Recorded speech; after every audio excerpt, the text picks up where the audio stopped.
right, coming up next, it's a heavyweight collision between the Korean zombie Chan Sung Jung and Nate Diaz.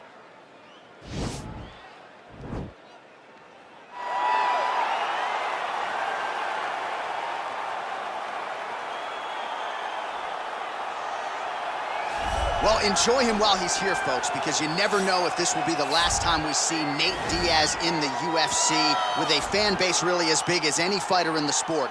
Diaz is back tonight, and we're glad to see him. Stockton, stand up. This guy has a cult following. He is one of the most interesting guys in the UFC because he has this sense that he really doesn't care to be here, but he also doesn't feel as comfortable anywhere but in the octagon. So it's a love-hate relationship with fighting for Nate Diaz. When he's happiest, when he's best, he's fighting in the UFC. A guy that boxes, unbelievable, but I think it's the attitude of Nate Diaz that has made him into one of the biggest stars that we've ever seen in the octagon. He had a couple of life-changing paydays against Conor McGregor, the win at UFC 196, the majority decision loss at UFC 202. Which to this day he says he won, right? He thinks he won that fight. But one thing goes without saying, and I'll say it anyway, when Nate Diaz fights, the world is watching, and that is the case yet again here tonight. Well, this is about as decorated a kickboxer as has come into this division in some time, DC. And if we get a kickboxing match tonight, he ain't losing. He is a championship-level kickboxer, a guy that can stand in the pocket and trade and kick and punch with anyone. He's constantly throwing things from as close as you can get. He's comfortable throwing leg kicks. He will drive knees into your body. But it's the aggressiveness and the ability and willingness to stand in the pocket and trade that makes him truly, truly special. I think that is what separates kickboxers, the high level from everyone else. He understands distance as well as any striker in this division. Of course, that is a byproduct of a lifetime of repetitions in the kickboxing space. And now our tail of the tape for this heavyweight fight. Jung is 33. Diaz is 35. He is 5 inches taller. He will have a 4-inch reach advantage. We send it inside the octagon. Here is Bruce Buffer. Ladies and gentlemen, this is the main event of the evening. And when the action begins, our referee in charge, Dan Mergliata. And now, this is the moment UFC fans around the world have been waiting for. Live from the MGM Grand Garden Arena in Las Vegas, it's time! 5 rounds in the UFC heavyweight division. Introducing first, fighting out of the blue corner. This man is a jiu-jitsu fighter holding a professional record of 22 wins, 13 losses. He stands 6 feet tall, weighing in at 155 pounds. Fighting out of Stockton, California, USA. Ladies and gentlemen, he is an Ultimate Fighter season winner, Nate Diaz!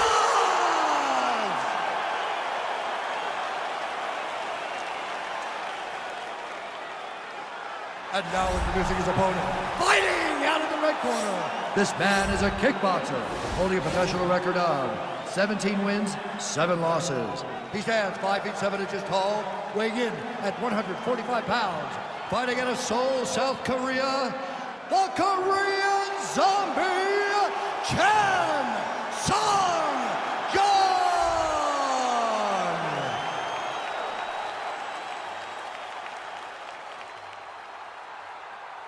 All right, commit to the rules of the locker room. I want you to obey my commands at all times, protect yourself at all times. I want a nice, clean, safe fight. Touch gloves, back your corners, come out fight.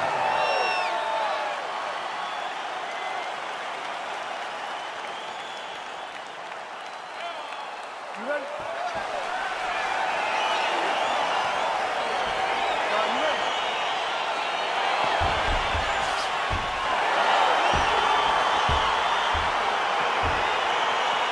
All right, ready for live action here at the MGM Grand Garden Arena here in the fight capital of the world.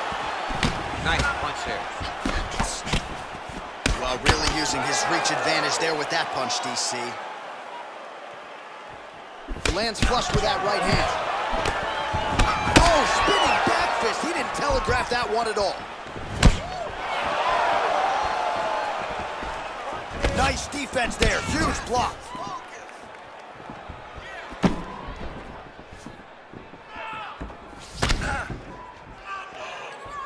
Devastating uppercut. All right, he engages in the single collar tie. Stuffs that takedown attempt without issue.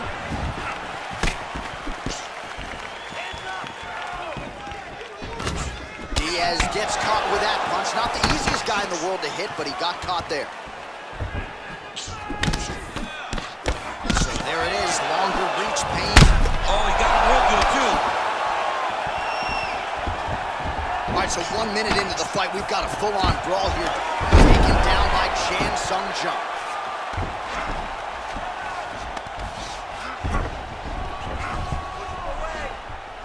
Oh, nice job using his strength there to posture up. We'll see what he can do now.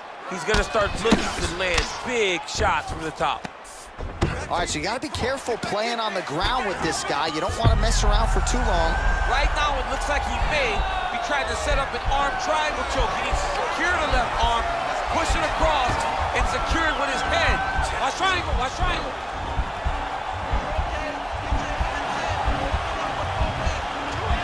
He needs to push the arm to the side, get his head against the mat. Now watch, as he goes to the finish, watch his chest. Nicely done.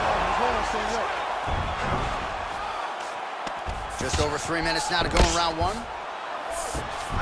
All right, he's very comfortable fighting off his back, DC. Now looks like he's trying to hip escape. Yeah, he's trying to hip escape or maybe look for a Kimura here. Pretty good work with the strikes here off of his back by Diaz.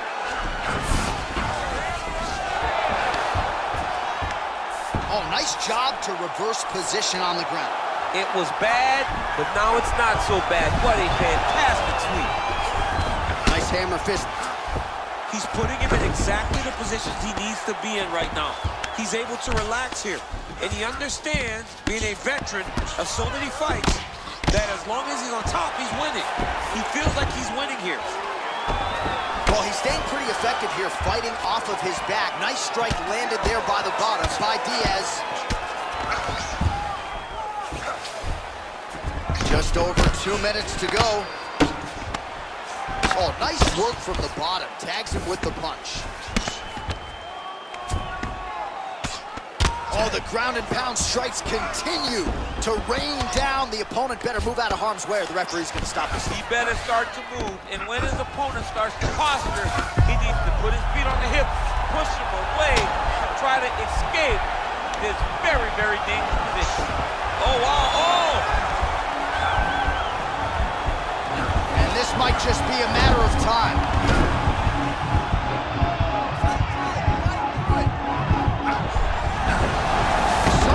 Stays in the fight.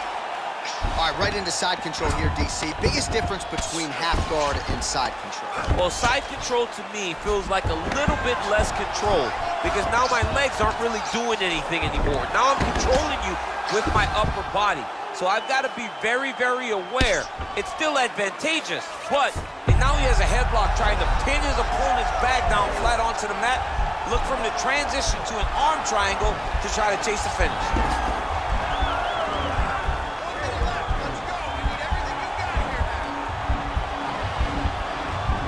There he is, he's moving to the finisher position. Now watch, he goes parallel right next to his opponent. When it's time to finish, he has to go flat. And he's out. Well, pretty good work off of the bottom here by Diaz. And back to his feet. So we call on the numbers here, DC. 39 total strikes have already landed for Nate Diaz.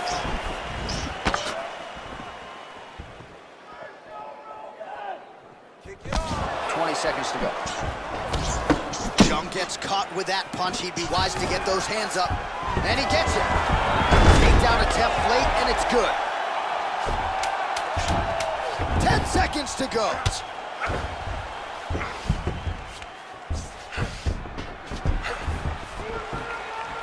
5 minutes in the books. All right,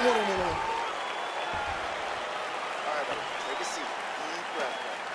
Okay, listen. I need you to be first. Let's go out there and let's put some good striking combinations together. 5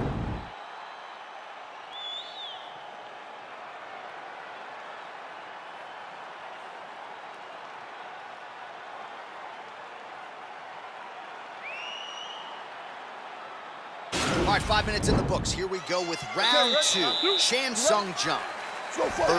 Nate Diaz.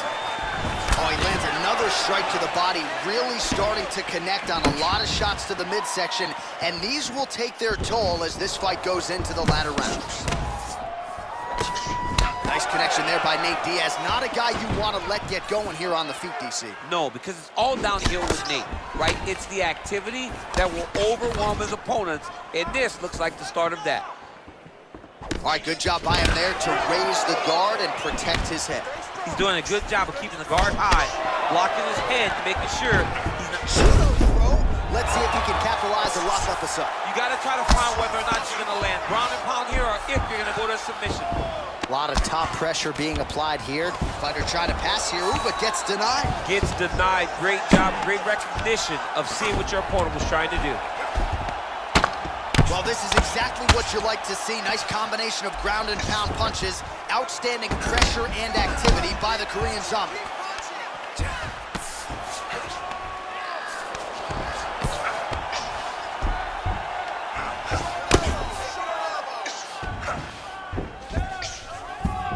All right, side control now. We'll see if he can advance position. Well, anytime you are in a ground fighting situation with this fighter, you're potentially playing with fire.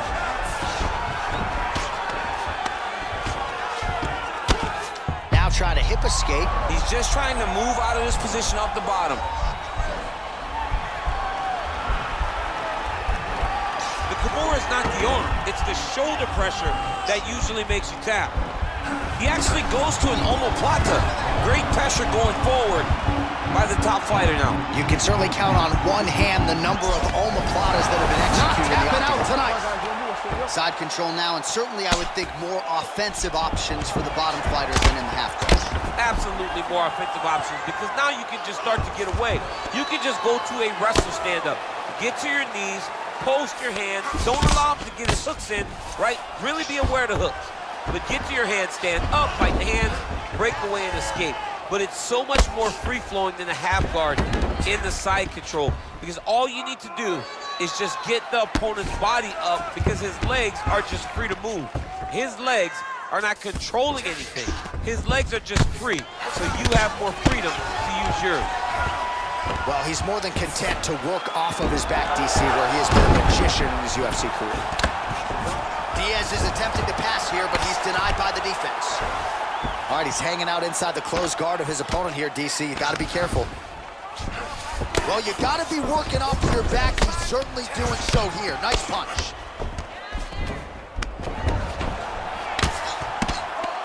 Oh, big combination of ground and pound strikes here, DC. This could be the beginning of the end. I mean, you got to be very careful when you take these big ground and pound strikes. You need a controlled posture on the bottom. And if you're the top guy, the guy that's looking to finish, continue to gain posture and rain down big strikes. Jung's got his hand looking for a guillotine choke.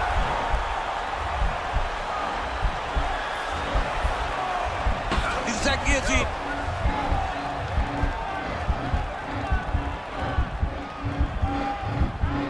Oh, we're getting a finish here.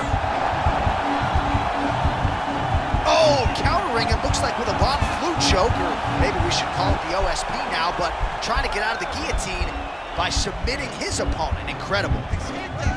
He can't hold it there. He can't hold it there. Escape.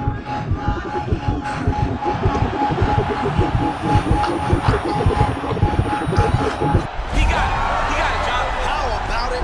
Gets the win by submission. Beautifully executed there on the ground.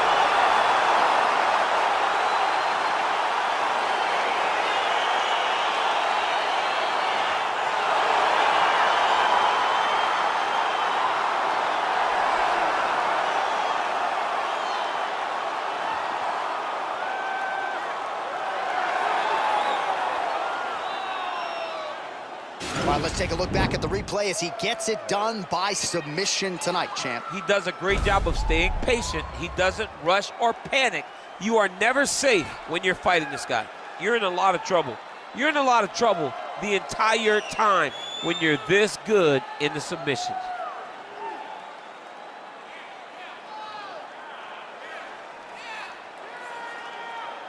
So a seminal moment for this fighter here tonight as he gets the win by submission. Huge victory in his career, and it'll be very interesting to see how they matchmake him moving forward. Ladies and gentlemen, referee Dan Leonard calling stop to this contest at 3 minutes, 56 seconds of round number 2. For the winner by submission,